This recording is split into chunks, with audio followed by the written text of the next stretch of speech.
Welcome everybody to the Single and Stiletto Show. I'm Suzanne Oshima and I'm a dating and relationship coach and founder of Dream Bachelor and Bachelorette and Single and Stilettos. Today we have on our show Duana Welch, and she's the author of Love Factually, 10 Proven Steps from I Wish to I Do. And I'm so excited to have her here today because today we're talking about something's off about him. Should I trust my intuition?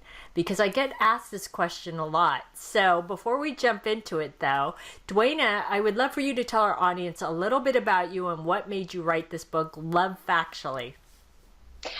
Pain. I think everybody I've interviewed has said something like, well, it was my own life. I had pain. Yeah, and I didn't even plan to write a book or start a blog or do podcasts or any of it. I was happily pursuing a PhD in memory and aging and developmental psych at the University of Florida. But even though I was doing really well there, I wasn't doing well in my love life, and I went through a pretty bad breakup. I was really hurt and feeling just inept and ashamed and like, why am I so stupid? Why can't I get this? And I decided that, you know what, I'm a social scientist. I turn to science when things go wrong. So I went to the bookstore actually to look for a book that would give me the steps based on science, and there was no book like that.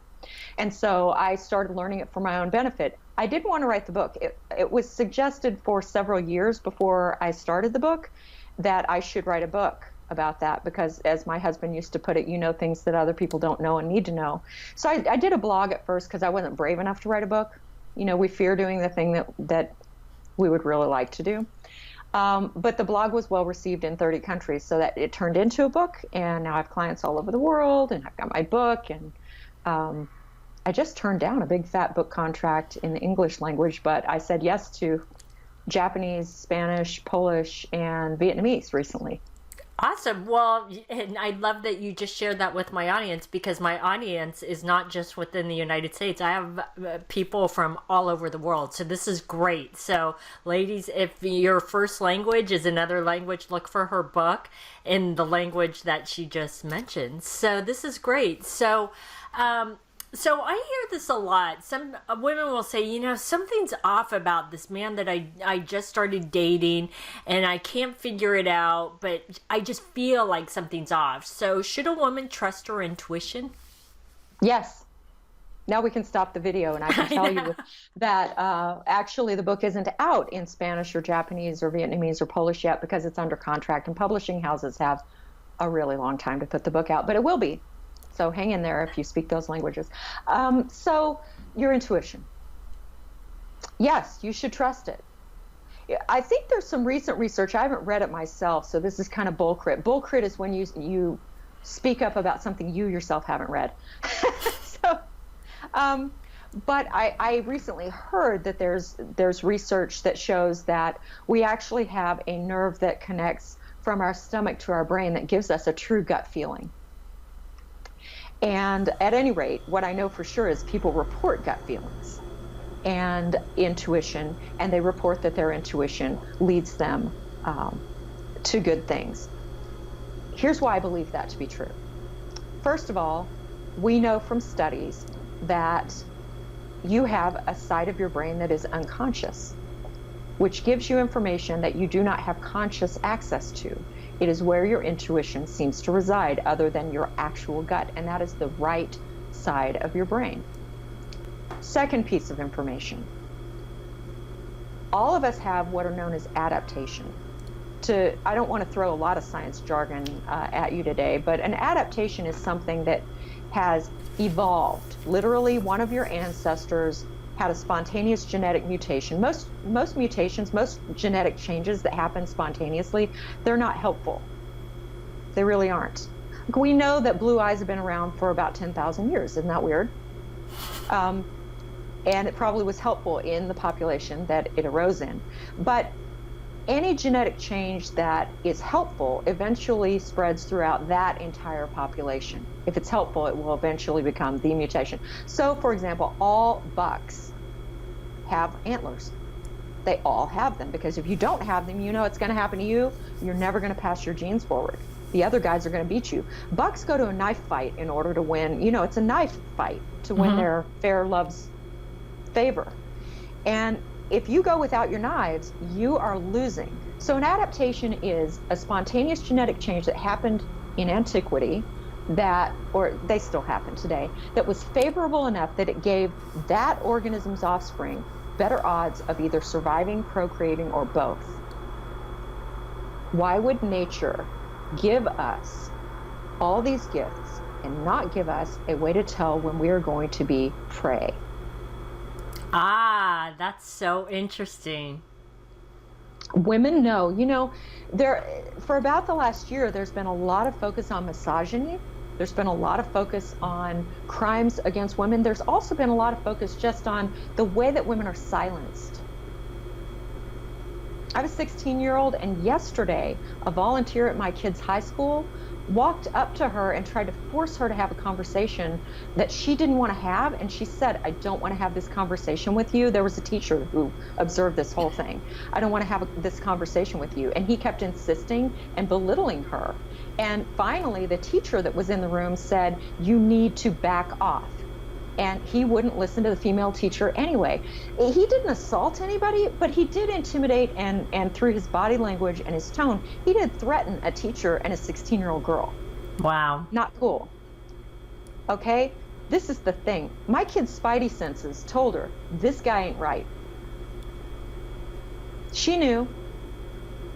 I think we can all think of the time that we thought, oh, this guy there's something off about him, but you know what? That's not fair. I'm not being fair right now. So I'm just going to learn more about him till I find out if my intuition is right. Some women don't survive finding out if their intuition is correct. The guy kills them. The number one cause of death, I should say murder, the number one cause of murder, of violent death to women of reproductive age, like 15 to 50, is a male partner who got jealous. A male partner who was controlling. So if your gut says this guy's dangerous, what I am saying is do not collect more data. Don't. Just stop seeing him. So trust your intuition and your gut. Yes, because they're really the same thing. Right. I believe that, and I can't prove this. I can prove we've got intuition. That's what I can prove for sure. I can tell you where it is in your brain. I can tell you I've heard that it's also connected by nerve to your stomach. What I can't tell you for sure is this an adaptation that exists specifically to save us? I believe it is. Mm-hmm. You don't hear about many men being afraid of women. You almost never hear it. I put a thing on Facebook the other day that said, what do you do to protect yourself from sexual assault? What do you do in your daily life to protect yourself from sexual assault? And I got these long lists from women, and one of the top things women said was, I trust my intuition. A couple men, and I have a lot of male followers, a couple men said something, but they were joking. One said, well, I just stay home. He was joking. Another one said, I try not to dress too provocatively. He also was joking. The women were dead serious. Why do you suppose that is? Because there's a long history of predatory behavior toward women. Listen to your gut. It is there to save your bacon. And I've actually heard, and I guess I'll say this is bull crud.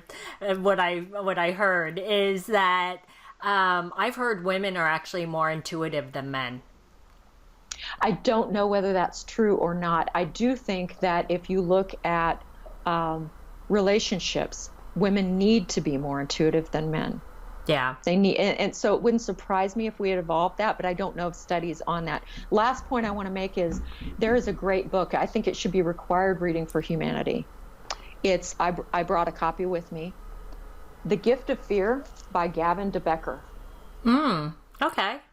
Mr. de Becker is a security expert. He also is a child who witnessed severe physical and emotional abuse that his mother went through at the hands of his father.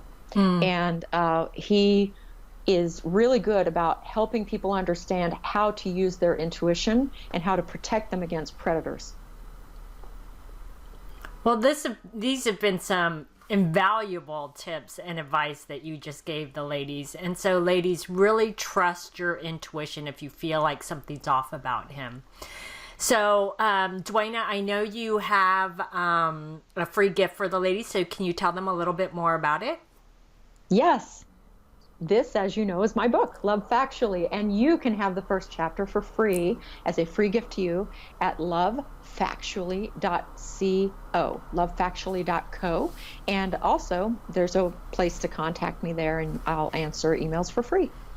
Awesome. Well, thanks everybody for joining us on the Single and Stiletto Show. Our show is available both in video format and podcast format. If you'd like to view the videos, you could go to singleandstilettos.com. And if you'd like to get the podcast, you can download it from iTunes. And if you would like to get our free ebook on why men disappear without a trace, you can click right here on the video, or you can go to singleandstilettos.com.